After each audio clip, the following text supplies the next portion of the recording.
అక్కడ 2 things define you అంటూ చేసినటువంటి ఒక ట్వీట్ కనిపిస్తుంది.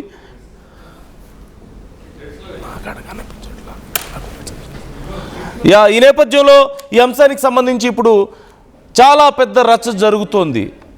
ఈ నేపథ్యంలో అక్కడ చేసినటువంటి ట్వీట్ ఒకసారి నేను మీకు చదివి వినిపిస్తున్నాను. 2 things define you, your patience when you have nothing and your attitude when you have everything అంటూ ఒక పోస్ట్ కూడా చేశారు. అయితే నందు వరల్డ్ నుంచి వచ్చినటువంటి పోస్ట్ మీకు కనిపిస్తుంది.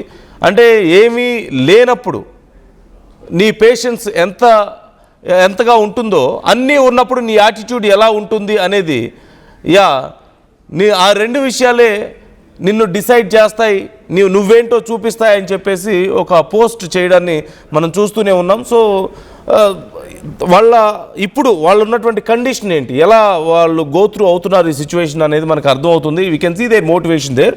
ఎనీవే, వరుసగా వస్తున్నటువంటి ఇప్పుడు నమోదవుతున్నటువంటి ఈ కేసులు, సోషల్ మీడియాలో జరుగుతున్నటువంటి ప్రచారం, ఈ మొత్తం గందరగోళానికి సంబంధించి ఇప్పుడు నందు వరల్డ్ ఒక ఎక్స్ప్లెనేషన్ ఇచ్చే ప్రయత్నం, అట్ ది సేమ్ టైం వాళ్ళ హైకోర్టు అడ్వకేట్ ద్వారా కొంత సమాధానాన్ని చెప్పే ప్రయత్నం చేస్తున్నారు. వాళ్ళకి ఏ రకమైన సంబంధం లేదు, కేవలం ఏజెన్సీ ద్వారా జరిగినటువంటి విషయాలు, వీసా రిజెక్ట్ అయినా ఎలాంటి సంబంధం ఏజెన్సీకి ఉండదు అంటూ చెప్తున్నారు. ఏదో ఒక రకంగా జాబ్స్ పోగొట్టుకున్న వాళ్ళు నందు ఫ్యామిలీని టార్గెట్ చేశారని, సర్వీసెస్ ఇచ్చేటప్పుడు ఏజెన్సీ అగ్రిమెంట్లో చాలా క్లియర్గా ఈ విషయం ఉందని, వీసాలు ఇచ్చేది యూకే గవర్నమెంట్, మధుకర ఏజెన్సీ కాదు అంటూ చెప్తున్నారు.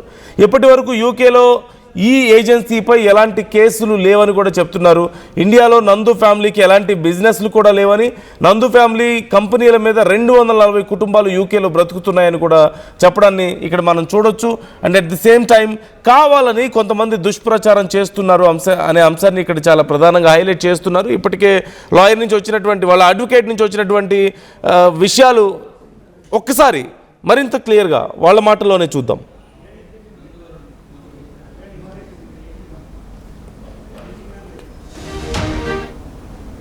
మా ఫ్యామిలీ గురించి కొంతమంది వ్యక్తులు డబ్బులు పెట్టి మరీ నెగిటివ్ ప్రచారం చేస్తున్నారు పర్సనల్ గ్రడ్జ్తో. ఈ విషయం మీద ఆల్రెడీ యూకేలో లీగల్గా వాళ్ళ మీద యాక్షన్ తీసుకున్నాం. కొంతమంది వ్యక్తులు ఇక్కడ నుంచి పారిపోయిన 3 తెలుగు వాళ్ళు ఇండియా వెళ్ళి పని కట్టుకొని డబ్బులు పెట్టి మరీ పర్సనల్గా తీసుకొని దీన్ని నెగిటివ్ క్యాంపెయినింగ్గా చేస్తున్నారు. నాకు కానీ నా హస్బెండ్కి కానీ 21 ఏళ్ళగా ఇండియాలో ఎటువంటి కంపెనీలు మా పేర్ల మీద లేవు. మా పేర్లు చెప్పి కొందరు వ్యక్తులు డబ్బులు తీసుకుంటున్నారు. ఇటువంటి వాటిని నమ్మకండి. మాకేదున్నా యూకేలో మాత్రమే ఉంది. మా కంపెనీ పేర్లు కానీ మా వర్క్ ప్లేస్లు కానీ మిస్యూజ్ చేసుకొని ఫాల్స్ ఇన్ఫర్మేషన్ని సర్క్యులేట్ చేస్తున్నారు. సో ఇటువంటి దాన్ని దయచేసి నమ్మకుండా రిపోర్ట్ చేయండి.